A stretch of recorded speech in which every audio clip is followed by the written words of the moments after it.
बाजार के जाने माने दिग्गज सौरभ मुखर्जी साहब इस वक्त हमारे साथ कार्यक्रम में शामिल हो रहे हैं और शुरुआत उन्हीं के साथ की जाए। सौरभ सर, स्वागत है आपका, बहुत बहुत शुक्रिया वक्त देने के लिए। सबसे पहले एक राय ग्लोबल मार्केट्स पर, अमेरिकी बाजारों को और दुनिया भर के बाजारों को कैसे समझे सर? एक दिन ऊपर एक दिन नीचे और मतलब मूवमेंट भी इतना हजार पॉइंट का रोज डाउ में, इसका क्या मतलब निकाले? देखिए, दो चीजों का खेल चल रहा है पूरे दुनिया में। पहला है जो वेस्टर्न सेंट्रल बैंक है, फेडरल रिजर्व है, bank of England, bank of Japan, वो हर 2-3 हफ्ते बाद दोहरा रहे हैं कि जब तक इकोनॉमी में कमजोरी रहेगी वो पैसा छापते रहेंगे। मोटा मोटी जो फेडरल रिजर्व ने 2 दिन पहले बोला कि अगले 1.5 साल तक इंटरेस्ट रेट्स जीरो के आसपास रहेगी। बॉन्ड बाइंग मतलब सेंट्रल बैंक के पैसा छाप के मार्केट से बॉन्ड उठाने का सिलसिला जारी रहेगा। बेहद बुलिश सिग्नल है और ये पूरे दुनिया भर के सेंट्रल बैंक्स यही फॉर्मूला दोहराएंगे। तो ये रहा बुल सिग्नल दुनिया भर के मार्केट्स के लिए। बेयर सिग्नल ऑब्वियसली कोरोना का पूरा इवोल्यूशन है। सेकेंड वेव आएगा या नहीं आएगा, वैक्सीन कब आएगी, ये सारे मुद्दे जो हैं वो बेरिश तरफ हैं। मेरे ख्याल से अगर हम बैलेंस पे देखें बुलिश प्रभाव का जो पलड़ा भारी रहेगा दुनिया भर में, इंडिया में नहीं पूरे दुनिया में। बुलिश जो इन्फ्लुएंसर्स हैं सेंट्रल बैंक का, कोरोना के वैक्सीन्स का, कोरोना का पूरा जो पैनिक का जो माहौल था मार्च अप्रैल का, वो फेड हो जाने का चांसेस हाई लग रहा है मेरे ख्याल से। एंड ओवरऑल मेरे ख्याल से एक बुलिश माहौल बना रहेगा। जिस प्रकार से दुनिया भर में रैली दिखी है लास्ट 60, 70, 80 दिन में, ये माहौल मेरे ख्याल से अगले 90 दिन तक बरकरार रहेगी। जैसे जैसे हम विंटर को अप्रोच करेंगे, सर्दी का मौसम जब आएगा, तब शायद एक फिर से बेरिश पैटर्न बनने की संभावना है। बट तब तक रिकवरी, अनलॉक का जो सिलसिला है, ग्लोबल क्वांटिटेटिव ईजिंग का जो सिलसिला है और जो कोरोना का जो रिसर्च चल रहा है, इन तीनों चीजों से नेट एक पॉजिटिव माहौल बना रहेगा। ओके, तो ये ग्लोबल मार्केट्स का व्यू है। लेकिन क्या भारतीय बाजारों में जो तेजी होती हुई दिख रही है वो ग्लोबल मार्केट्स के दम पर ही है, और क्या इस लिहाज से हम भी मजबूत रहेंगे? 10,500, 11,000 की तरफ निफ्टी जाने की संभावना बनती है सर? देखिए, हमारे देश में कुछ खासियत है जो हमारे मार्केट के लिए ज़्यादा पॉजिटिव है कंपेयर टू ग्लोबल मार्केट, और हमारी हिंदुस्तानी मार्केट की एक ज़बरदस्त कमज़ोरी भी है। कमज़ोरी में पहले गौर करता हूँ। कमज़ोरी है हमारी फाइनेंशियल सिस्टम।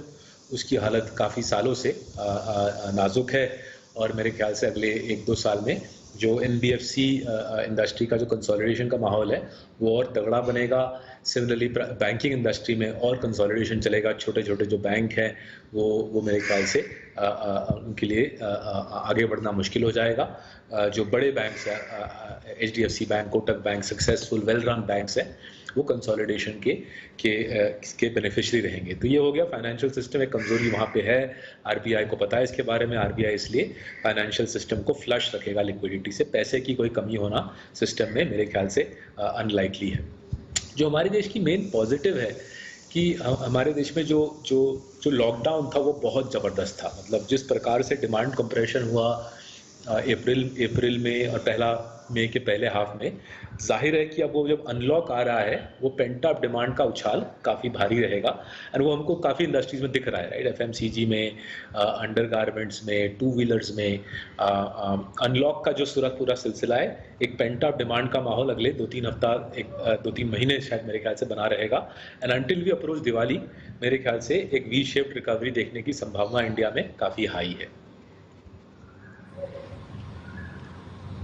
ओके, ये आपके लिए रिकवरी के लिहाज से। लेकिन एक चीज बताएं सर कि मिड कैप और स्मॉल कैप शेयरों में जो फिर से एक्शन लौटता हुआ दिख रहा है, उस पर आपका क्या कहना है? क्या ये एक्शन और बढ़ सकता है?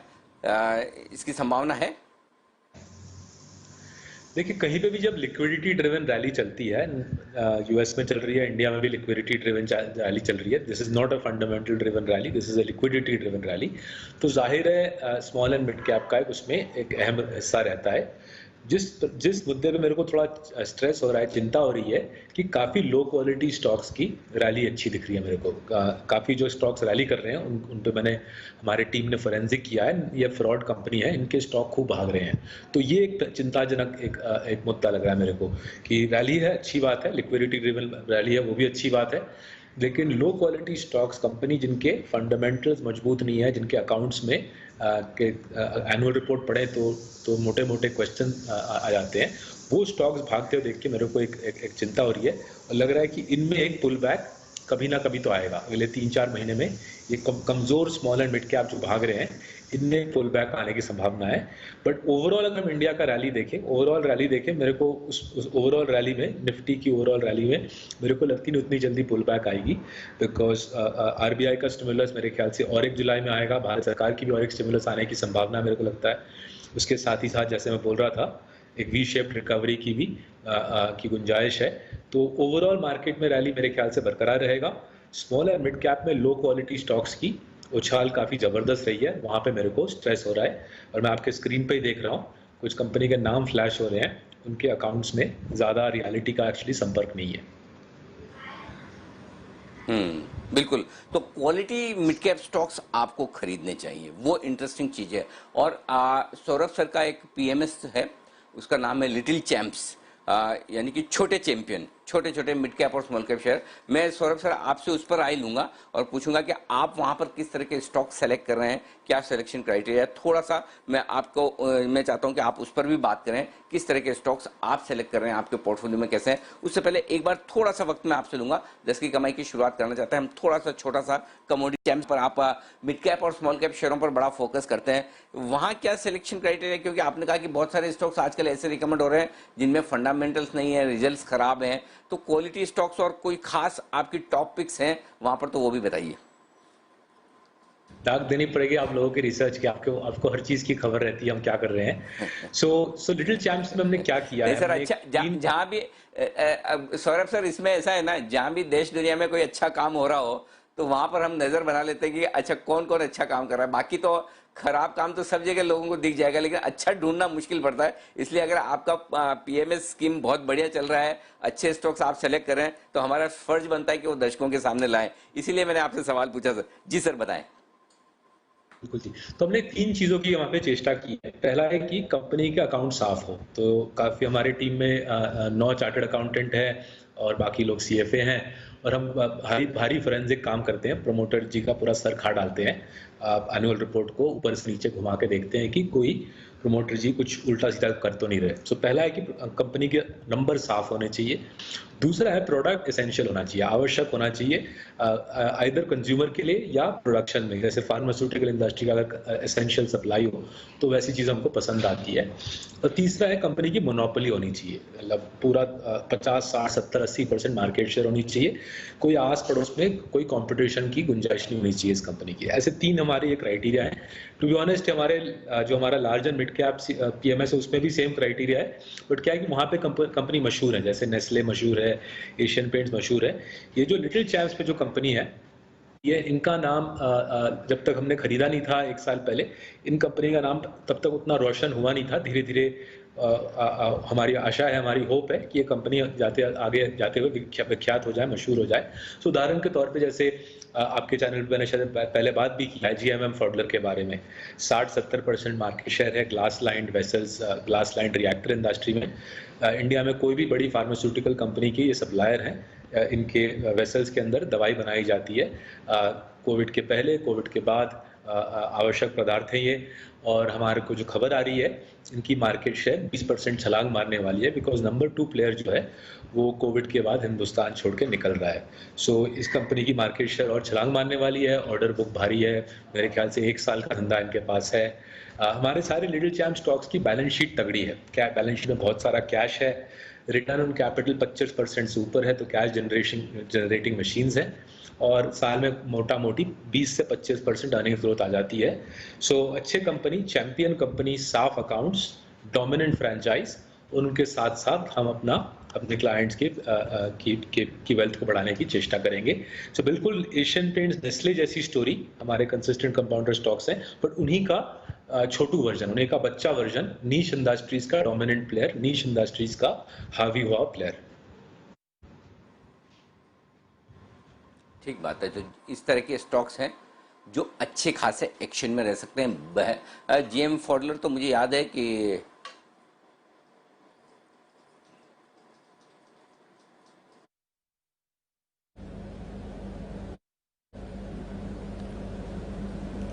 जीएमएम फोल्डर स्पाइक भी आ रहा है, जैसे सौरभ जी उस स्टॉक के बारे में बात कर रहे थे। और कुणाल जी, इस स्टॉक के बारे में आपने भी कई बार हमें राय दी है, आपके पोर्टफोलियो में भी है। कोई स्ट्रक्चर जो आज आप बता सके, जैसी स्टॉक की बात की चर्चा शुरू हुई, आप देख रहे हैं एक स्पाइक भी आ रहा है 4500 पर, क्या राय है जीएमएम फोल्डर पर?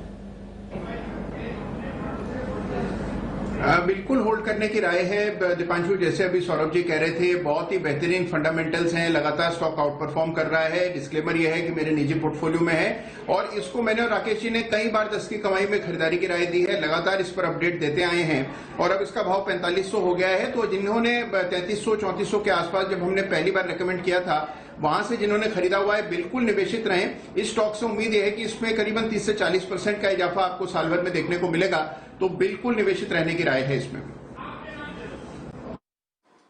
ओके, तो जीएमएम फोल्डर कुणाल जी के पोर्टफोलियो में भी है और ये स्टॉक है बेहतरीन, यहाँ पर आप इन्वेस्टेड रहें, घबराएं नहीं। आइए मैं सौरभ सर से कुछ और बातचीत करूंगा, उससे पहले बस ही तो जाने की ताकत रखता है। सौरभ सर, एक चीज मैं आपसे जानना चाहता हूं, चूंकि आप नए स्टॉक्स, नई थीम्स ढूंढने में माहिर हैं, कोविड-19 के बाद क्या कुछ ऐसे इन्वेस्टमेंट के तरीके, इन्वेस्टमेंट की थीम्स बदल रही है जहां पर इन्वेस्टर्स को फोकस करना चाहिए? देखिए, जो बराबर हिंदुस्तान में जो हमको देखने को मिला है लास्ट 10-15 साल में, कि जो company return on capital, cost of capital के ऊपर लाती है, फ्री कैश फ्लो जनरेट करती है, उस फ्री कैश फ्लो को फिर वापस कैपेक्स में डालती है, धंधे को आगे बढ़ाती है, वो कंपनी आपके मेरे लिए मल्टी बैगर बन जाती है, राइट। तो ये एक जो ढांचा इंडिया का बन गया है, ये बरकरार रहेगा मेरे ख्याल से। लेकिन कुछ नए इंडस्ट्रीज में इसकी जो मैनिफेस्टेशन है, जो देखने को मिलेगा कुछ नए इंडस्ट्रीज में, एक इंडस्ट्री जहां पे हमको काफी ठोस खबर आ रही है चाइना से, कि चाइना दुनिया में एपीआई मैन्युफैक्चरिंग में पूरी तरह से हावी है। इतनी विशाल एपीआई इंडस्ट्री है उसकी, अगर 5% शिफ्ट भी हो गया, अगर चाइना से 5% मार्केट शेयर शिफ्ट भी हो गया इंडिया की तरफ, इंडिया की एपीआई मैन्युफैक्चरिंग इंडस्ट्री डबल हो जाएगी, राइट। सो इसकी संभावना मेरे को हर हफ्ते लग रहा है कि ये प्रोबेबिलिटी और बढ़ रहा है कि 4-5%, 10% market share shift API manufacturing में चाइना से इंडिया हो जाएगा। इंडिया की एपीआई इंडस्ट्री चाइना के कंपैरिजन में इतनी छोटी है कि इंडिया की एपीआई इंडस्ट्री डबल होने की संभावना है नेक्स्ट 2-3-4 साल में। सो डिवीज लैब हमारे कंसिस्टेंट कंपाउंडर पोर्टफोलियो में है। आई थिंक आपके प्रोग्राम में मैंने इसकी डिस्कशन भी पहले की है। तो डिवीज लैब एक बेनिफिशियरी रहेगा, जीएमएम फोल्डर डिवीज लैब के सप्लायर हैं, जीएमएम फोल्डर भी बेनिफिशियरी रहेंगे। अगर और एक सप्लायर ले डिवीज लैब का, अल्काइल अमीन्स नाम की एक कंपनी है, वो भी डिवीज लैब को सप्लाई करती है। वो हमारे लिटिल चैम्प्स पोर्टफोलियो में डोमिनेंट प्लेयर है, हाई क्वालिटी कंपनी है, रिटर्न ऑन कैपिटल 25-26% रखती है, फ्री कैश फ्लो जनरेट करती है, कंपनी को कंपाउंड करती रहती है। सो जिस प्रकार से जीएमएम फोल्डर हावी है ग्लास लाइन वेसल से, उसी प्रकार से अल्काइल अमीन हावी है एलिफैटिक अमीन्स में। और मेरे ख्याल से जो इंटरमीडिएट केमिकल्स जिसको कहते हैं, इंटरमीडिएट केमिकल्स की इंडस्ट्री की इंडिया में नेक्स्ट 2-3 साल में अच्छी ग्रोथ हो सकती है, अगर ये एपीआई इंडस्ट्री का मार्केट शेयर चाइना से इंडिया शिफ्ट हुआ। सो एक नई चीज़ है हमारे देश में, intermediate rather than formulations India में काफ़ी सब जानते हैं, पॉपुलर है, बट इंटरमीडिएट्स में मेरे ख्याल से इंडिया में अगले 2-3-4 साल में अच्छी ग्रोथ नजर आ सकती है। ओके, तो ये है आपके लिए बेहतरीन स्टॉक्स अल्काइल अमाइंस। मुझे याद है थोड़े समय पहले सिद्धार्थ सेदानी साहब ने भी यहाँ पर रिकमेंड किया था, उन्होंने भी कहा था कि बहुत ही बेहतरीन स्टॉक है जो पोर्टफोलियो में रखना चाहिए। आरती इंडस्ट्रीज, ये सारे एपीआई वाले स्टॉक्स, ग्रेन्यूल्स जो पसंद है इस वक्त यहाँ पर सौरभ सर को भी। आइए एक और स्टॉक